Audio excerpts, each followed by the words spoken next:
El 23 de octubre de 1980, una explosión de gas en un colegio de Ortuella sesgó la vida de 3 adultos y 49 niños. De mi clase nos salvamos 4. Del aula de mi hijo fue donde mayores alumnos hubo fallecidos. El curso más afectado fue el de los más pequeños. Que vi una pizarra medio descolgada, una raya para abajo y un charco de sangre justo debajo.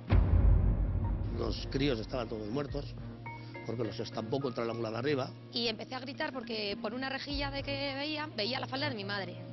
Error fatal o negligencia. Se le ocurrió al pobre hombre encender un mechero y eso fue la causa de la explosión. Y cuando hay 53 muertos, algo se ha tenido que hacer muy mal para que eso pase, ¿no? La caja negra regresa a la escuela de Ortuella. Es una cosa que te deja marcado al final. Mi hijo Iván le dijo a su madre como que ese día como que no tenía ganas de ir a la escuela. El caso es que fue a la escuela y para no volver.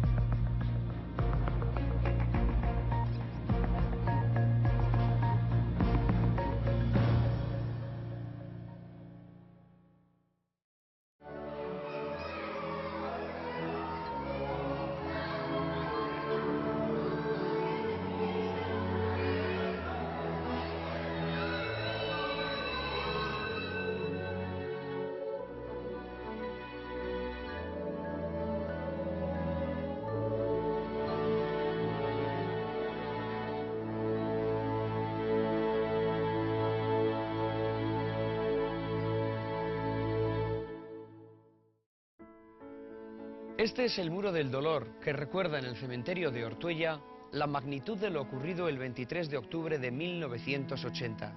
Una explosión de gas en el colegio Marcelino Ugalde acabó con la vida de 49 niños, 2 profesores y la cocinera del centro. El curso más afectado fue el de los más pequeños. Solo sobrevivieron 4 alumnos de primero de EGB. Una generación perdida. Los niños de Ortuella hoy tendrían 33 o 34 años. Muchos se habrían ya casado, estarían afianzando sus carreras, recorriendo mundo y pagando hipotecas. Y probablemente muchos ya tendrían hijos. Pensamientos como estos hacen que todavía hoy sea difícil que este pueblo pase página. ¿Por qué se produjo este accidente? ¿Hubo alguna negligencia? ¿Cómo superó una pequeña localidad como Ortuella la pérdida de prácticamente toda una generación? ¿Cómo rehicieron sus vidas los protagonistas de la tragedia? ¿Qué ha sido de los supervivientes? La caja negra regresa a la escuela de Ortuella.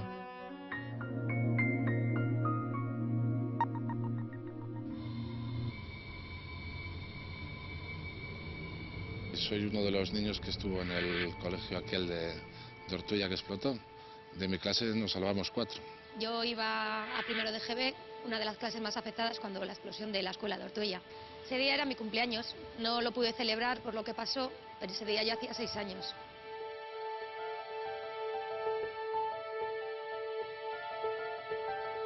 Este es el único edificio que queda del antiguo grupo escolar Marcelino Ugalde. Un colegio público entre 2 barrios de trabajadores en un pueblo obrero de la margen izquierda. En 1980, en Ortuella convivían descendientes de los viejos mineros con emigrantes venidos de zonas de España menos industrializadas. Los hijos de todos ellos eran los 860 alumnos que acudían a clase aquella mañana. Bajo sus aulas, el infierno estaba a punto de estallar.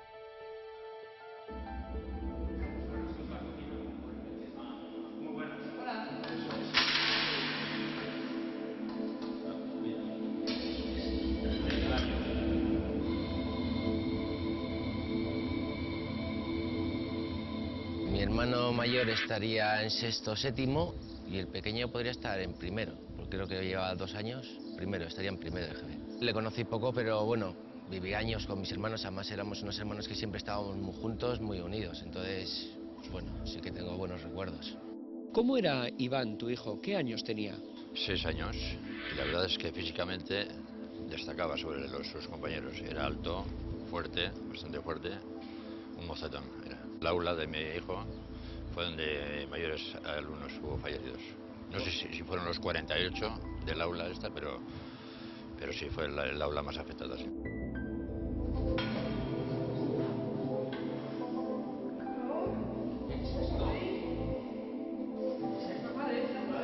Yo me acuerdo que era una niña muy inquieta, siempre he sido muy movida, muy alegre, siempre me gustaba mucho estar en la calle, siempre jugando con mi hermano, con amigos.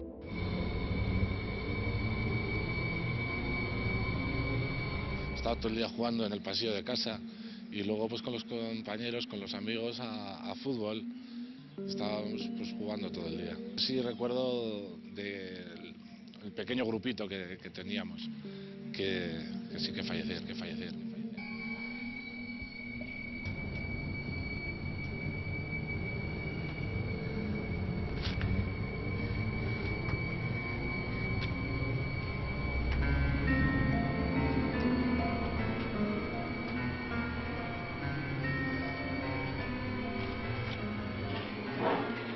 Para mí, cuando aquello era un colegio grande, era un colegio que estaba en la parte de arriba de Ortuella, entonces era como con espacios muy abiertos. Tenía varios bloques y con sus pistas de recreo. Y lo que sí más recuerdo es una zona que estaba cerrada por una tejabana para jugar en los días de lluvia.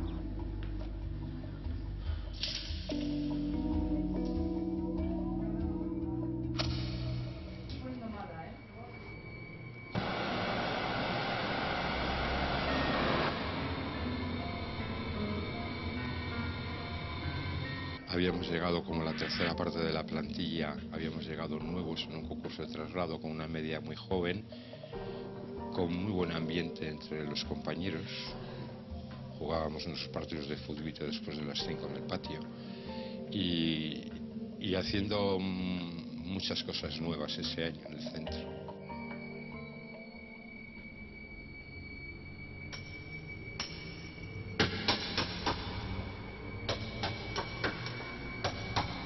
Pues estaba en primero de GB y en el momento de la explosión creo recordar que el recuerdo que tengo es que estaba jugando con la plastilina. Yo llegaba justo en el momento del accidente, subía las escaleras del edificio donde estaban mis alumnos. Me pilló justo en la escalera. Habíamos entrado del recreo. Me acuerdo que me fui hacia la mesa de Emilio, del profesor, para explicarle algo o que me enseñaría algo o enseñarle yo alguna cosa que había hecho. Justo fue cuando fue la explosión.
Que vi una pizarra medio descolgada y tenía escrito con tiza: mi colegio se llama Marcelino Ugal, una raya para abajo y un charco de sangre justo debajo. Cascotes de hasta 100 kilos de peso cayeron sobre las aulas de primero de EGB. Tras la explosión, los gritos de los niños malheridos helaron la sangre de los vecinos y demás testigos. Ellos fueron los primeros en llegar. Los primeros niños los he cogido yo. Nos ha dado la mujer desde que habla usted, como usted habla. Sí, ¿cuántos niños habrá sacado usted de los escombros? 4, 5. ¿Vivos? Vivo 1, 3 muertos. Instantes después de la explosión, los equipos de emergencia reciben la alarma y se ponen en marcha hacia la escuela de Ortuella. Los padres también. A nosotros nos llegó la llamada como que había puesto como un atentado en un colegio en Ortuella, que fuimos los primeros en llegar, bueno, los primeros los vecinos, porque el colegio está ubicado entre dos barriadas que hay mucho vecindario, que es Ganguren y Mendialde. Y aquí me dijeron que había habido un accidente en la escuela de Ortuella. No sé si alguno de los vecinos de aquí sabían que mi hijo estaba incluido en...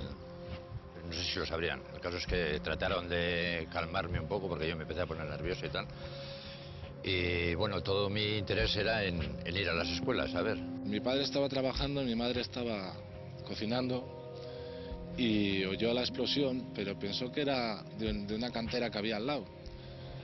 Y ya con los griteríos de la calle se asomó al balcón y empezó a oír gritos de la escuela, una explosión, cogió las llaves y se salió corriendo para arriba. Por fin llegué a las escuelas, fui hasta el aula donde estaba mi hijo, el aula, vamos, lo que quedó de aula, que quedó todo derruido. Y allí pues buscando como un loco, ya sin saber lo que hacía ni nada de esto, hasta que me cogió un vecino y me dijo, vete para casa que está en casa. Claro, yo bajé abajo a casa, me encontré con la mujer me dijo lo que había pasado y que al hijo lo habían llevado a cruces. Bueno, aunque había sangre por todos lados, porque en una explosión salieron incluso críos despedidos por la onda expansiva fuera del colegio. Pues vimos que había mucho peligro, que podían ocurrir más cosas, porque el colegio, toda la parte de arriba hasta la segunda planta, quedó colgando. Ventanas y la gente estaba abajo. Todavía no había pasado el peligro. Había que desalojar el colegio porque el edificio podía hundirse completamente. Mientras los profesores evacuaban a los alumnos de las aulas menos afectadas, padres y vecinos buscaban supervivientes entre los escombros. Al subir la escalera cayeron detrás de mí unos cristales de una cristalera y digo, aquí algo gordo tiene que pasar. De hecho, cuando llegué arriba, que los compañeros querían salir, les dije que no salía nadie del edificio, ni mis alumnos ni los compañeros, porque no sabíamos lo que pasaba afuera. Pues mi hermano, yo creo que estaba en quinto, en GB. Él estaba en la planta de arriba del colegio, entonces dice que cuando oyeron la explosión y se empezó a llenar aquello de humo, les dijeron que se marcharían, y cuando iban a bajar las escaleras a la otra planta dice que no podían porque entre el humo y eso las escaleras estaban rompiendo. Entonces saltaron por la ventana porque había un jardín y saltaron por la ventana y la verdad que él se marchó para casa pensando que no había pasado nada grave. Se reventaron de repente todos los cristales, se oyó un gran ruido y bueno, el profesor nos sacó del colegio y tal y luego ya nos bajaron a casa. No todos los alumnos pudieron salir por su propio pie. Numerosos niños quedaron sepultados entre los escombros. Casi 30 años después, y a pesar de que tenían 6 años, todavía recuerdan los momentos más dramáticos del rescate. Yo me estaba haciendo hueco la mesa del profesor y él tenía la pierna pillada con la mesa. Entonces cuando le fueron a sacar a él, dice que dijo seguir escarbando para abajo porque hay una niña ahí abajo. Entonces pues me sacaron un poco gracias a él. Debí quedar piedra sobre piedra y yo en medio, y estaba inconsciente. Me sacaron y cuando recobré la consciencia fue al oír la voz de mi madre, que había subido, al oír la explosión había subido. Oí que me llamaba y contesté. Me quedé como si dirías, desmayas o te quedas dormido, no sé. Y me desperté y estaba debajo de escombros, pero como que me hacía un hueco. Y empecé a gritar porque por una rejilla de que veía la falda de mi madre. Yo veía desde la barandilla donde estaba mi madre, veía toda la falda de mi madre. Entonces la empecé a gritar, a llamarla, y según gritaba me caía pues arena y piedritas en los ojos. Y luego me debí de desmayar porque ya cuando salí, cuando me volví a despertar, estaba en brazos de un hombre que me llevaba hacia mi madre. Los cadáveres de los niños fallecidos, casi todos de primero de EGB, quedaron salpicando los escombros de la escuela de Ortuella. Los equipos de salvamento no solo tuvieron que trasladar a los heridos o recuperar los fallecidos, también había que atender a los padres. Tuvimos que empezar también pues, a atender bastantes familiares con ataques de histeria. Tal. Luego se nos fue de las manos todo porque mucha gente pues, perdía el conocimiento. La mujer de un amigo mío que perdió el conocimiento cayó por una capa y se rompió una pierna. Entonces estábamos desbordados. Ya fuera del recinto, en la zona asegurada, que era el patio del colegio, pues cogiendo a los heridos, intentándonos estabilizar y buscando los medios que podíamos para tratarlo lo más rápidamente posible. La imagen que mantengo es que cuando llegué ya habían desplegado todo un montón de de servicios asistenciales con carpas, donde había, yo creo que reanimadores, anestesistas, creo que cirujanos, psiquiatras. Yo creo que había un despliegue importante desde el punto de vista sanitario. Hubo gente que cogió a los hijos, los críos estaban todos muertos, porque los estampó contra la mula de arriba. Hubo gente incluso que los cogió y se los llevó en sus coches a cruces. Gente que se los llevó a casa. En el momento de que me metían al coche. Mi madre me llamó, yo contesté y según palabras de ella, que no sabe ni cómo me conoció, porque estaba completamente lleno de polvo, de sangre, que en aquella época llevaba gafas, habían volado, claro, y dice que no se entiende cómo pudo reconocerme de aquella manera, pero yo la oí la voz y contesté. Tengo el recuerdo de que mi madre iba con un pañuelo por la ventana, iban los coches pitando como para hacer hueco, iba con un pañuelo blanco por la ventana. Me acuerdo además que le decía a mi madre que si se me ha roto la falda, que si se me ha manchado no sé qué. Yo iba preocupada, en verdad no sabía no sabía la gravedad de lo que pasaba, de lo que había pasado. Íbamos tumbados en el asiento de atrás y recuerdo la imagen de una niña rubia y yo le pedí al chico que corriera más porque a ella la veía peor. Fui uno de los primeros en llegar al hospital y dar un poco la alarma de lo que había pasado, pues de que iban a venir un montón de accidentados. El infierno llegó a cruces en coches particulares. Familiares, vecinos y profesionales bajaban de sus vehículos corriendo con los niños malheridos en brazos. Yo en aquel momento estaba aquí, exactamente aquí. Aquí estaba cubriendo otro tema posiblemente relativo a la saturación hospitalaria, algo así. Y empezamos a oír sirenas una y otra, llegaban en los coches particulares, llegaban en las ambulancias, se llevaban a los niños en brazos para adentro, para urgencias,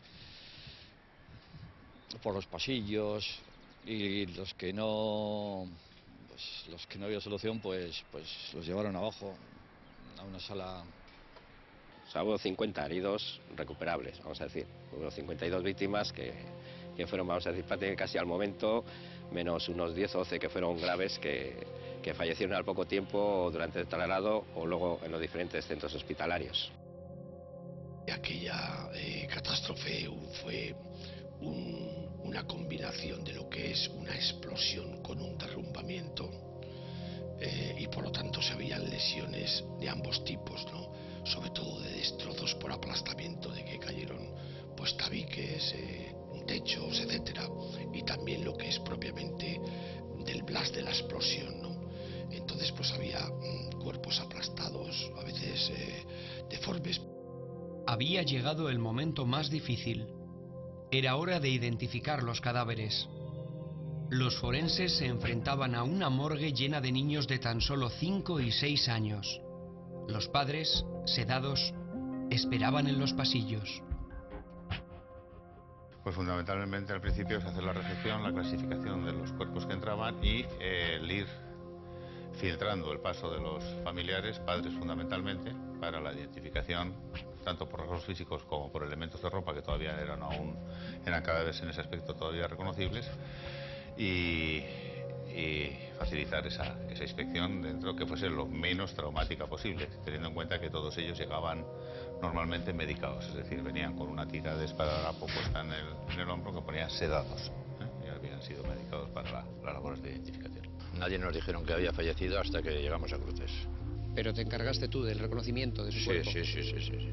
Pues el compañero que falleció, yo sabía que estaba en la clase, que se había producido el accidente, no estaba en Cruces, entonces fui a Basurto, porque fue la única persona, curiosamente, que fue a Basurto, y nadie sabíamos cómo estaba, no lo imaginábamos, y sí, fui a Basurto. Entonces allí me pidieron que le identificara.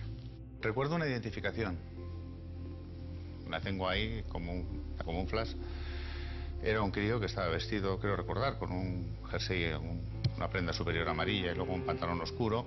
Estaba muy deformado por el efecto de la onda expansiva más el efecto del aplastamiento de los cascotes.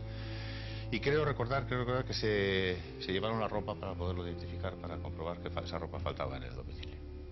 La sensación aquella fue absolutamente espantosa. Para nadie aquellas imágenes fueron agradables, para nadie. Ni para nosotros. Es posiblemente esos momentos en que dices, yo no quiero esta profesión, o sea, yo no quiero vivir esto. Yo no sé si es porque son niños y te impacta más, porque nosotros a los bomberos el tema de los niños no lo superas nunca, ¿eh? En accidente y en todo te dejan muy tocado, ¿eh?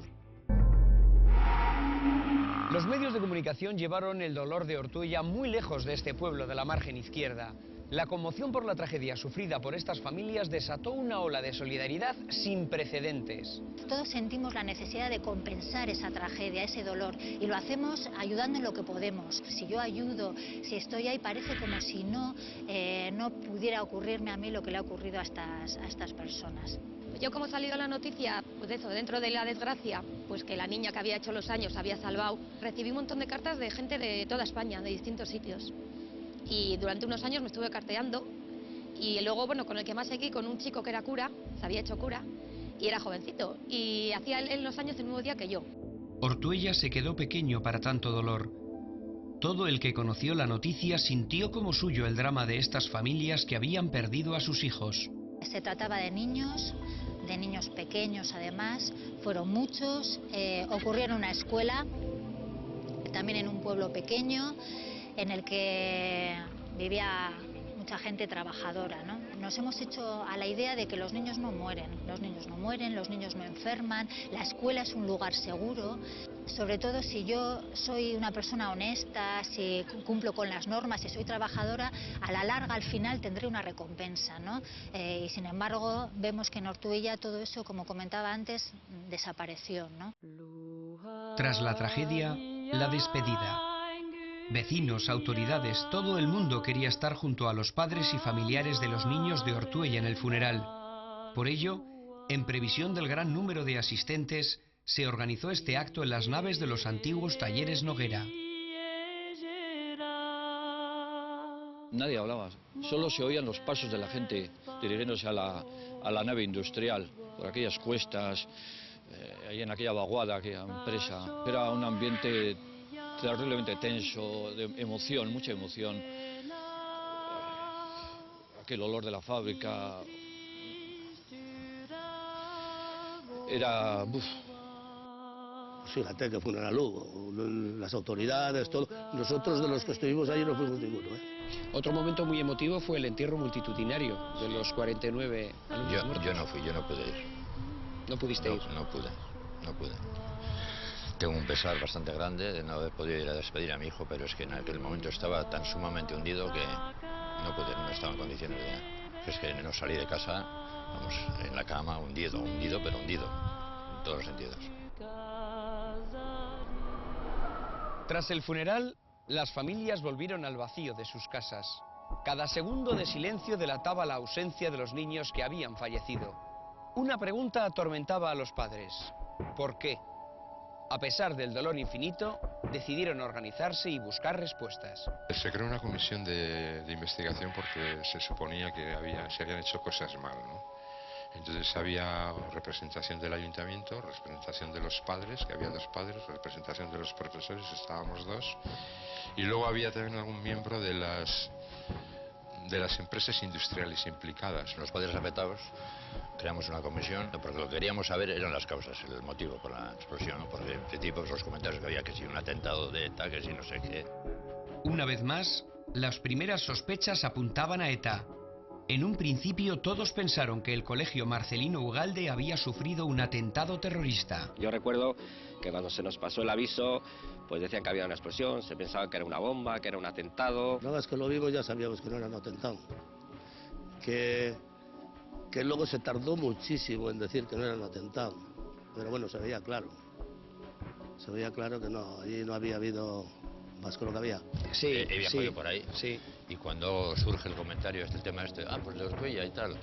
Pues en Ortuella fue lo de la explosión, sí y tal. Y bueno, cuando ya hay más intimidad entre los que estamos en la conversación, pues mira, yo fui uno de los afectados y tal.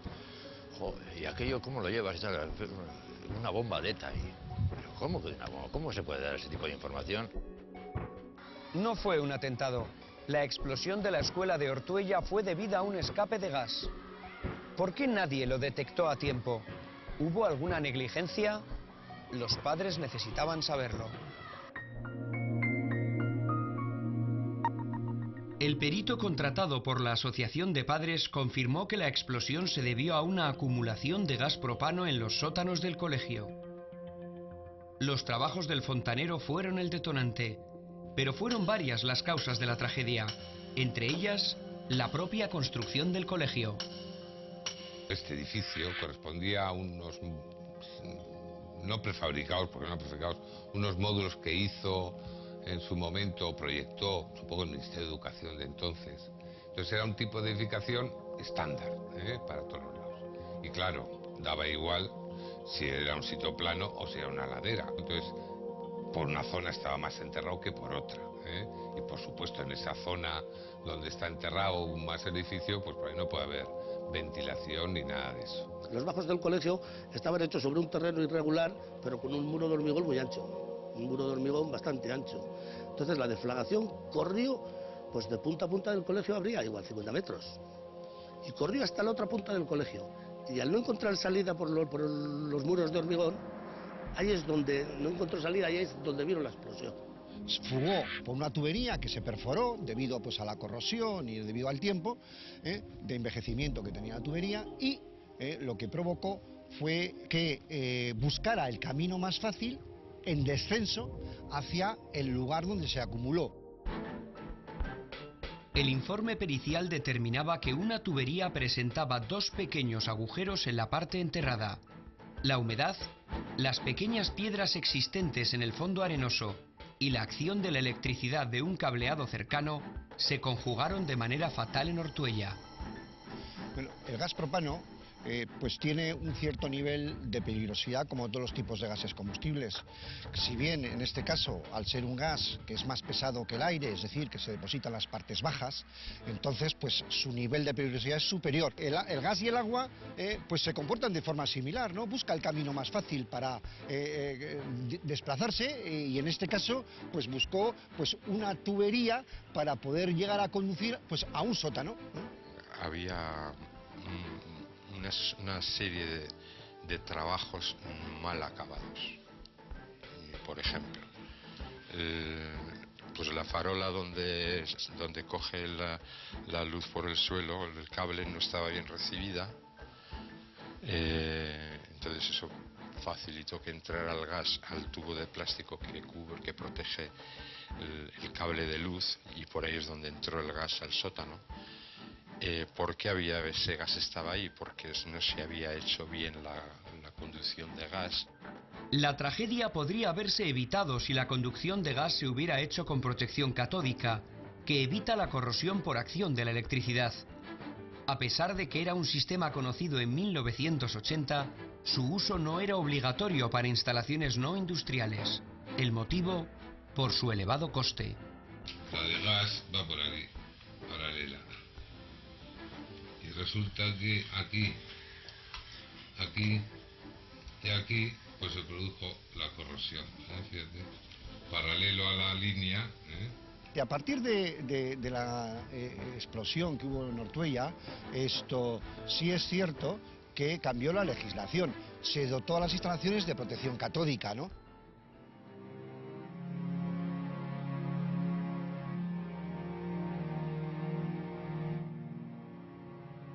Según parece, algunos trabajadores del Marcelino Ugalde ya habían comentado antes de la explosión que en el colegio olía a gas.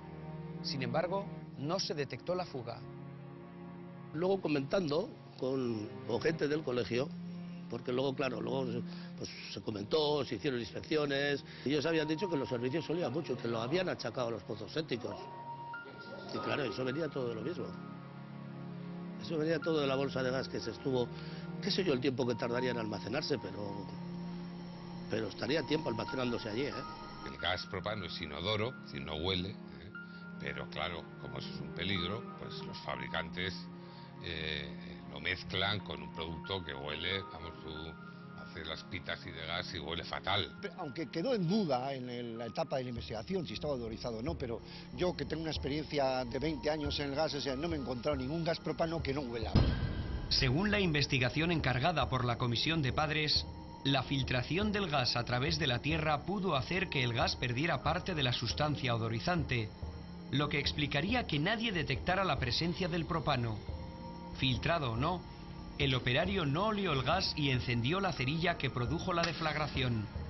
Sorprendentemente, la persona que provocó la explosión no murió en el accidente. Provocaría una corriente de aire al penetrar dentro del local, pues entonces desplazó el gas hacia un lado y en la zona que él quedó sin gas. Y entonces el fuego se inició, la deflagración se inició desde donde estaba él hacia adelante. Eso es la explicación que yo puedo encontrar. Ahora bien, caben hipótesis de todo tipo. El fontanero municipal Francisco Contreras, de 52 años de edad, fue acusado por todos excepto por los tribunales de justicia. Pocos saben que en realidad su propia hija cursaba octavo de EGB en el Marcelino Ugalde y se encontraba en el colegio el día de la explosión. Afortunadamente resultó ilesa. Ortuella, incapaz de digerir tanto horror, descargó su impotencia sobre el operario del ayuntamiento. Algunos quemaron el coche de Contreras, que recibió, según informó El País, al menos 2 palizas y vejaciones diversas por parte de un sector minoritario de los vecinos, obsesionado por la búsqueda de un culpable a cualquier precio. Mientras que en el duelo individual aparece esa ira, esa rabia, en el duelo colectivo esa ira, esa rabia se convierte en venganza. Y si hay como pudo ocurrir aquí en Ortuella, algo que justifique la posibilidad que alguien tuvo la culpa, está claro que esa persona va a ser, o ese colectivo, ese grupo, va a ser identificado como el chivo expiatorio y se va a hacer, y se van a llevar acciones contra esas personas o contra esa persona en concreto. Se le ocurrió al pobre hombre encender un mechero y eso fue la causa de la explosión. No sé, esa responsabilidad en un profesional, pues no sé, me parece un poco... Pero bueno, no quiero achacar a nadie y la causa, el motivo de la explosión fue ese. Yo no tengo interés en que la gente vaya a la cárcel, pero creo que hubo una responsabilidad penal. Tenía que haber habido una responsabilidad penal importante. Y cuando hay 53 muertos, algo ha tenido que pasar. Algo se ha tenido que hacer muy mal para que eso pase, ¿no? Pero ya saben, los fontaneros de los ayuntamientos, con lo mismo que arreglan una silla, te echan una soldadura. Le tocó a ese hombre, pero la culpa no tuvo. Según mi pensamiento, fue un pobre inocente. El juez entendió que desde el punto de vista estrictamente criminal no existía responsable alguno al que pudieran imputarse la comisión de un hecho delictivo. Cuando nos encontramos con empresas grandes o instituciones grandes es muy difícil delimitar o tienen muy fácil defenderse de las responsabilidades. Al final se llevó la peor parte un operario que poco especialista, porque le dijeron baja ahí y arregla esa tubería, y al encender la candileja había gas y cogió fuego. Sí había una clara responsabilidad civil, imputable en todo caso al Estado a través del Ministerio de Educación, porque no habían cuidado con la debida diligencia el estado de esas tuberías para que no tuvieran fugas que permitieron que el gas se expandiera. ¿Qué propusimos? La posibilidad de llegar a un acuerdo con el Estado para que indemnizara. Tras el auto de sobreseimiento dictado por la Audiencia Provincial de Bilbao, el Estado asumía la responsabilidad civil y se haría cargo de las indemnizaciones. Había llegado el momento de concretar la cantidad que recibiría cada afectado. Mira, a nivel indemnizatorio, yo recuerdo que hubo unas cifras fijas que fijó el árbitro, que me parece que fueron por cada niño muerto 2 millones de pesetas. Para que la gente se haga una idea, podían ser como unos 6 o 7 de ahora. El tema de las indemnizaciones, pues no sé hasta qué punto puede ser, podríamos estar unos favorables, otros desfavorables, porque la verdad es que la vida de una persona no tiene, y más de un niño recién, que empieza a vivir, eso para mí no tiene precio. No sería lo mismo pagar un muerto, y perdón por la frialdad del asunto, un muerto de 5 años de un matrimonio que no puede tener más hijos, que no tiene más que ese, que alguien que tiene 4 o 5 hijos, porque el daño moral, digamos, es diferente.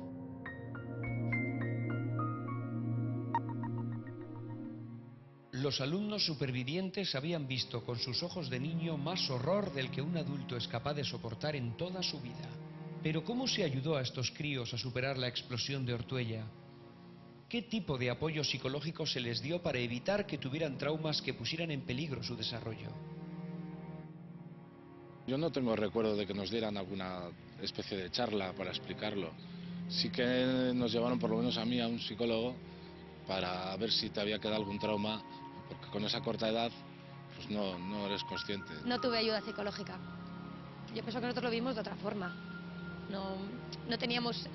No sabíamos en verdad la gravedad que eran las cosas. Con 6 años pienso que lo vives todo de otra forma. Los tipos de traumas que pueden padecer los menores van a estar en relación a la edad de los niños. Cuanto más pequeños sean, la severidad de esos síntomas van a ser más importantes.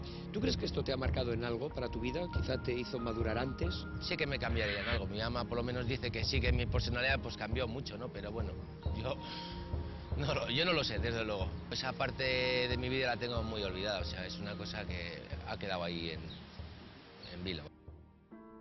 Los niños parecen haberlo superado, pero ¿y los padres? No hay pérdida más dura que la de un hijo, ni desgarro más cruel en el alma que cuando alguien te confirma que tu crío, al que acabas de dejar hace un rato en el colegio, acaba de morir. Estoy convencida que en aquel momento hubo muchos padres que igual el niño o la niña le dijo, oh, estoy enfermo, no quiero ir a la escuela, y dijo, no, porque tienes que ir al colegio, y entonces ese momento, esa ira por no haberle hecho caso, se vuelve contra esa persona. Yo me acuerdo el día que fue a la escuela, como estaba yo parado, estaba en casa, me acuerdo que mi hijo Iván le dijo a su madre como que ese día como que no tenía ganas de ir a la escuela, ¿no? Como que le pasaba algo, incluso le dijo a su madre que su madre no es que lo obligaría a ir a la escuela, ¿no? Pero como estaba en condiciones, el caso es que fue a la escuela para no volver. Me imagino que mis padres lo vivirían peor, porque al fin y al cabo, pues mi hermano y yo éramos más críos, de críos ves las cosas de otra forma. Imagino que mis padres lo vivirían con miedo, con pena, con el terror de las imágenes. Los padres que han perdido a un hijo en una situación de este tipo suelen aparecer comportamientos muy ambivalentes. Generalmente se puede pasar de un estado de tristeza y de aislamiento a un estado en donde, bueno, pues buscamos cada vez más el apoyo y el acompañamiento. Como no podía vivir porque tenía el colegio enfrente y no estaba en condiciones lo pasé tan mal, que mis padres me dijeron, mira, vente a casa, estaros con nosotros, estuvimos en ese estado. El apoyo de mis padres, mis hermanos y todo esto fue muy bien, o sea, me vino bastante bien.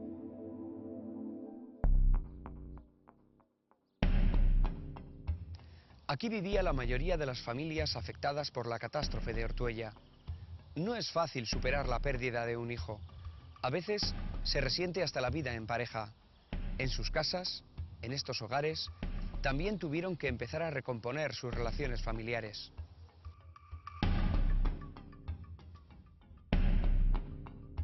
En una pareja puede haber una persona más vulnerable que otra y por lo tanto a esa persona se le habrá de facilitar más medios, más recursos, más apoyos, ¿no?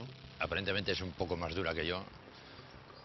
Parece que es un poco más dura. Yo la verdad soy muy blando. Yo pasé una temporada muy mala, hasta el punto de, pues por el hijo que tenía de 6 meses, pero la desesperación, o sea, no, ni ganas de vivir. Mis padres, pues quieras o no, tenía otros 2 hijos, han luchado por nosotros, ¿no? Entonces, pues por eso el tema de mi hermano, pues bueno, lo han dejado un poco apartado y tal. Yo creo que en su momento lo pasarían muy mal, pero bueno, de todo se sale. A veces, pues sí que puede ser bueno, ¿vale?, rehacer la vida fuera del enclave donde se ha producido la situación traumática, ¿no? Sobre todo si el nivel de pérdida o el grado de involucración, ¿no?, en la situación traumática ha sido grande, ¿no? Y bueno, la vida pues luego la fuimos sobrellevando como pudimos, ya te digo, con mucha ayuda, y me dijeron que si tenía posibilidades de trabajar fuera, que saldría del entorno que salía, y por cierto me salió una oferta, fui a Tarragona, estuvimos un año allí viviendo.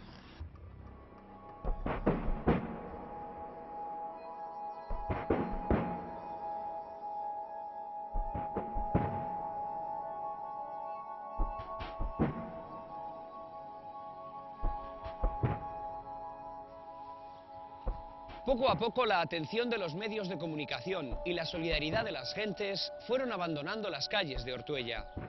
Pero familiares, víctimas y vecinos tenían aún por delante momentos durísimos. Los niños tenían que volver al colegio y el pueblo tenía que recobrar su vida.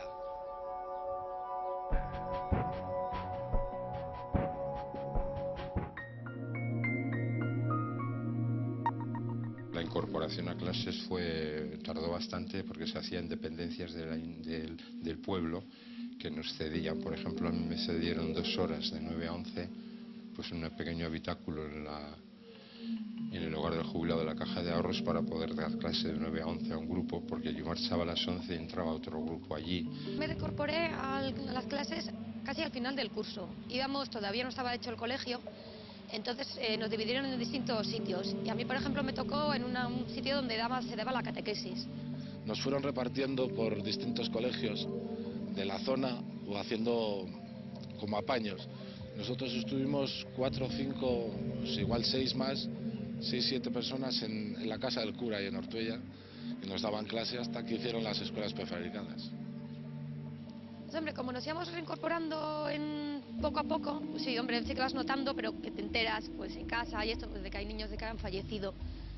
En verdad, pues como éramos todos un poco del entorno del barrio, más que por la gente de clase, un poco la gente de tu alrededor, porque éramos todos de la misma zona. En un pueblo pequeño que fallecen 50 niños y 3 adultos, entre primos, tíos, amigos íntimos, medio pueblo está afectado. Entonces, cuanto más pequeño es un sitio, más impacta.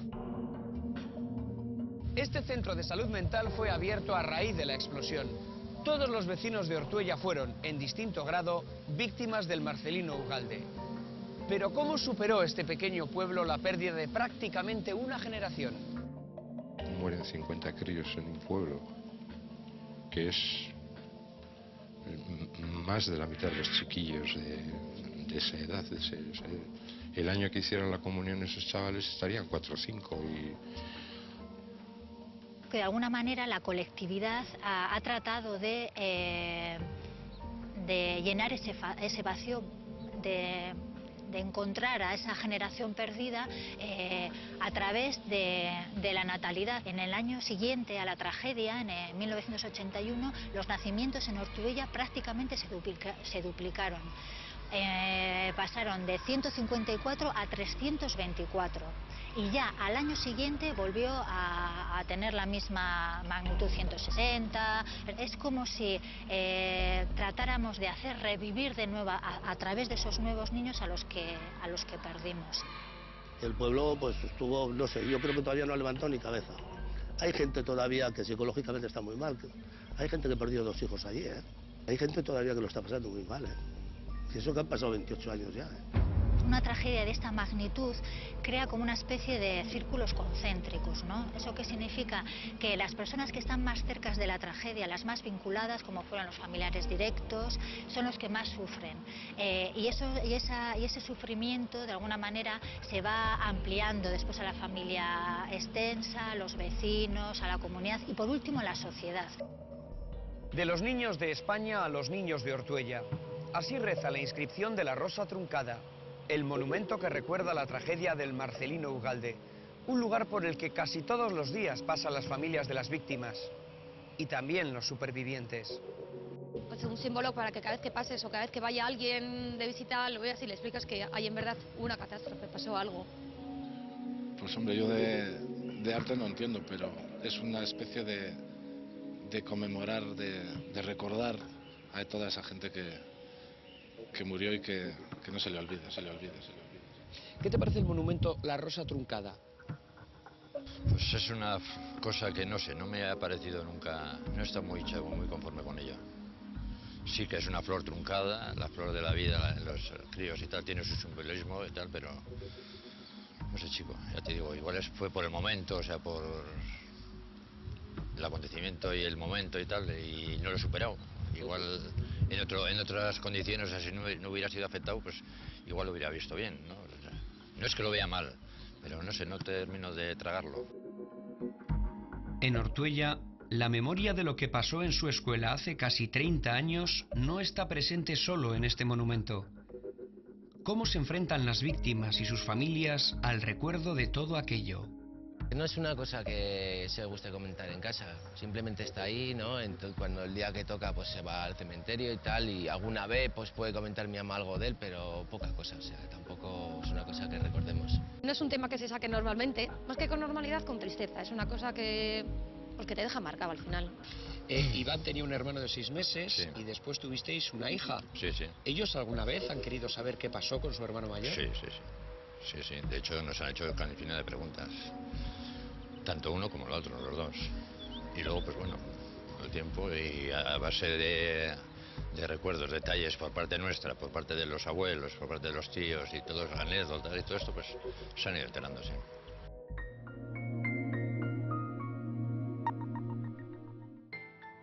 ...49 niños, casi todos de primero de EGB... murieron junto a 2 de sus maestros y la cocinera del Marcelino Ugalde. En sus aulas se aprendía a sumar, se jugaba con plastilina, se rellenaban cuadernos de caligrafía. Pero el jueves 23 de octubre de 1980 se aprendieron otras muchas cosas. Fue la última lección de la escuela de Ortuella. Todos los que nos salvamos hemos vuelto a nacer.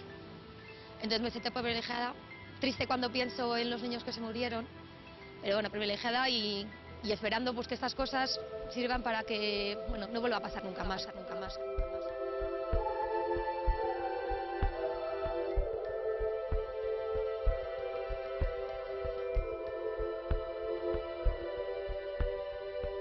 Bueno, yo aprendí en el colegio y en el pueblo que en los pueblos pequeños hay mucha más solidaridad. Cuanto más pequeño es un pueblo, más solidaridad hay. Y luego también aprendí que hay que hacer las cosas bien, aunque sean de poca importancia.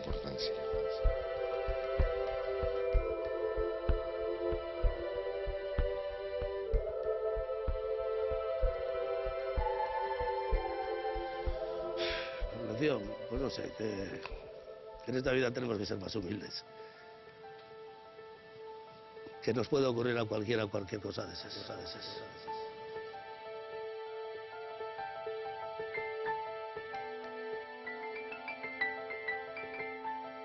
El recuerdo lo tengo ahí y eso estará permanente, ¿no? Pero secuela, pues no sé hasta qué punto me pudo afectar aquello, no lo sé. Mi vida antes yo creo que era más alegre, ¿no? Era más alegre.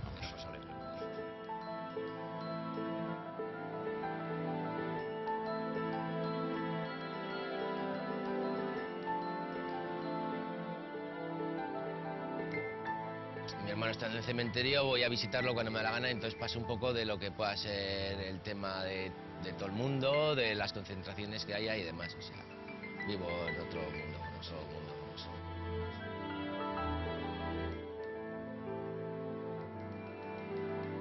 Date cuenta que son casi 28 años lo que ha pasado. Si lo recuerdas, si te das cuenta del día de esa fecha, pues sí que echas un poco la vista atrás, pero en principio no.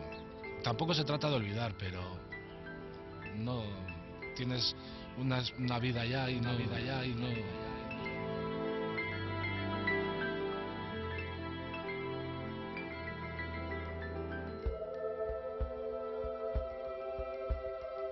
Por muy seguro que te pienses que estés en un sitio, nunca sabes lo que te puede llegar a pasar.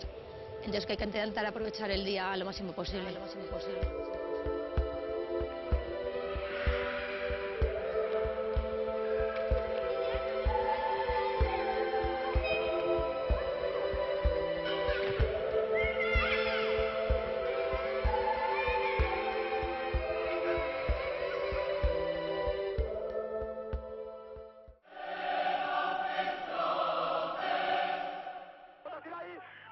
Siempre he dicho que fue lo mejor que me ha pasado en la vida.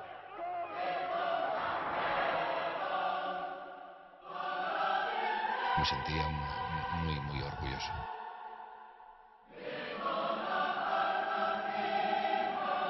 El Athletic ha estado echándole a la Real órdagos constantes. Lo que pasa es que parece que hay a quien le duele más que sea el Athletic que sea otro.